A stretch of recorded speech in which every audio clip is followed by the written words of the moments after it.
میرے عزیز، کچھ لوگ ایسے ہیں جن سے عذاب قبر ہوگا ہی نہیں۔ میرے رسول کریم صلی اللہ تعالی علیہ وسلم نے ارشاد فرمایا کہ جو اللہ کے رستے میں شہید ہو گیا، یہ سنن نسائی میں موجود ہے، اسے عذاب قبر نہیں ہوگا، بلکہ ایک حدیث میں تو فرمایا حساب کتاب ہی نہیں ہوگا، اللہ بغیر سوال جواب کے جنت عطا فرما دے۔ کچھ لوگوں کو لوگوں کی بخشش پہ بھی مسئلہ ہی بنتا ہے کہ کوئی بخشا نہ جائے۔ اور ایک صاحب کہہ رہے تھے جی یہ کیا معاملہ ہے کہ جمعے کو بندہ مر گیا یا فلانا ہو گیا تو اس سے حساب کتاب نہیں ہوگا، اتنے بڑے جرم لوگوں نے کی، اتنے پاپ، اور جمعے کو مر گیا تو بخشا جائے گا۔ تو میں نے کہا جرموں کا بھی اسے حساب اللہ لے لے گا، لیکن میاں حساب کتاب کی ڈیوٹی نہ اللہ کی ہے تو بہتر یہ ہے کہ اسی کے ہاتھ میں رہے، تو نہ اپنے ہاتھ میں لینے کی کوشش کر۔ سنن ترمذی کی حدیث۔ ہمیں پتہ نہیں کیا مصیبت ہے، ہمیں پتہ نہیں کیا مسئلہ ہے۔ ایک جنازے سے میں نکلا، آپ یقین کریں کبھی کبھی کلیجہ پھٹ جاتا ہے۔ میں ایک جنازے سے نکلا تو میرے ساتھ ایک بندہ جنازہ پڑھ کے نکلا تو کہنے لگا جی پیر صاحب دیکھیں آج کتنی دنیا آئی ہے، حالانکہ یہ بندہ اس طرح کا تھا، اس طرح کا تھا، اس طرح کا تھا۔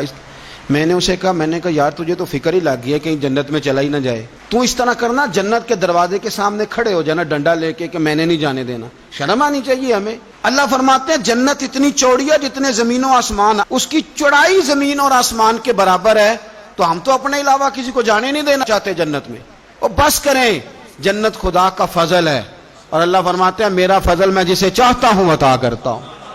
یہ سنن ترمذی کی حدیث، اور اس کے راوی حضرت عبداللہ ابن عمر رضی اللہ تعالیٰ عنہ، نبی پاک علیہ السلام نے فرمایا جو مسلمان جمعے کے دن یا جمعے کی رات کو فوت ہو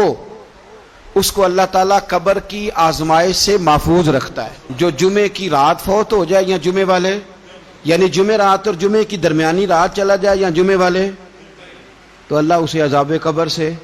تو میرے عزیز، جو بندہ شہید ہو اس سے عذاب قبر نہیں ہوتا، جو آدمی جمعے کے دن یا جمعے کی رات چلا جائے اسے بھی عذاب قبر نہیں ہوتا۔ اور میرے رسول کریم صلی اللہ تعالی علیہ وسلم نے فرمایا جو بندہ ایک دن اور ایک رات،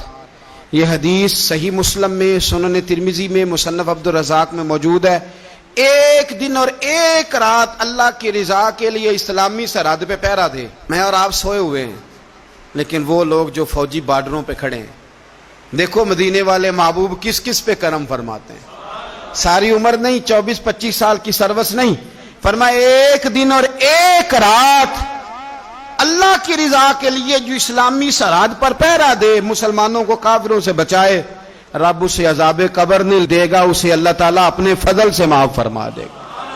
ایک رات اور ایک، تو آپ کیا سمجھتے ہیں کہ ان فوجیوں کی کوئی چھوٹی شان ہے، ان کا کوئی چھوٹا مرتبہ ہے؟ ایک دن اور ایک رات اگر یہ پہرا دیں تو اللہ انہیں اتنا انعام عطا کرتا ہے۔ اسی طرح سن لو، یہ ذرا غور سے سننا، ابن ماجہ کی حدیث، اور اس کے علاوہ مسند ابو یعلا میں موجود حدیث کے راوی حضرت ابو ہریرہ رضی اللہ تعالی عنہ، حضور صلی اللہ تعالی علیہ وسلم نے فرمایا جو شخص بیماری سے فوت ہوا، قربان جاؤں میرے محبوب نے بیماری کا نام ہی نہیں لیا، فرمایا کوئی بھی بیماری ہو،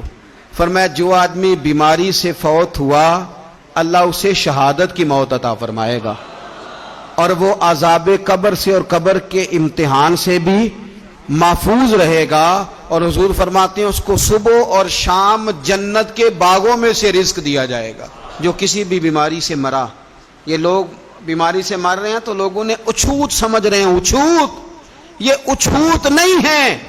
اس لیے کہ لوارث نہیں، یہ خدا رسول کے ماننے والے ہیں، تم انہیں اچھوت کہہ رہے ہو، اور مدینے والے رسول انہیں شہید فرما رہے ہیں۔ حضور نے فرمایا جو بیماری سے مرے شہید ہے، وہ قبر کے عذاب سے محفوظ رہے گا اور جنت کے باغوں میں سے اللہ رزق دے گا۔ لوگ کہتے ہیں دیکھو جی بڑا تانگ ہو کے دنیا سے گیا ہے، تو اس بندے کو بھی عذاب قبر نہیں ہوتا۔ اسی طرح جو بندہ سورہ ملک پڑھتا ہے، سنن ترمذی میں حضرت ابن عباس سے روایت ہے کہ حضور صلی اللہ علیہ وسلم کے ایک صحابی نے ایک جگہ خیمہ لگایا تو وہاں سورہ ملک پڑھنے کی آواز آتی، کوئی بندہ پڑھنے والا نظر نہیں آتا تھا۔ جب حضور کی بارگاہ میں عرض کیا تو فرمایا وہاں قبر تھی اور قبر کے اندر بیٹھ کے میرا صحابی سورہ ملک کی تلاوت کر رہا۔ اگر ہمیں خسرہ نمبر یاد ہو جاتا ہے نا اپنی جگہ کا، اور ہمیں پتہ ہوتا ہے کہ میرے والا حصہ کتنے کروڑ کا ہے، اگر ساری کہانیاں ہمیں یاد ہوتی ہیں تو سورہ ملک بھی ہمیں یاد ہو سکتی ہے۔ موبائل پہ اس کو ریکارڈ کر لیں، پھر اس کو سنیں، کبھی بھی سورہ ملک میں، اور ہمارے سلسلہ عالیہ میں تو سورہ ملک وظیفہ ہے، ہمارے الوظیفۃ الکریمہ میں اعلیٰ حضرت نے لکھا ہے کہ رات کو سورہ ملک اور سورہ یاسین کے بغیر سونا نہیں۔ سورہ ملک اتنی شاندار سورت ہے کہ نبی پاک صلی اللہ علیہ وسلم نے فرمایا یہ قیامت کے دن اللہ کی بارگاہ میں ناز سے جھگڑا کرے گی اور کہے گی اے اللہ یہاں تو میرے پڑھنے والے کو جنت عطا فرما یا مجھے قرآن پاک سے علیحدہ کر دے، تو رب کریم پھر اپنے فضل سے پڑھنے والے کو جنت عطا کرے گا۔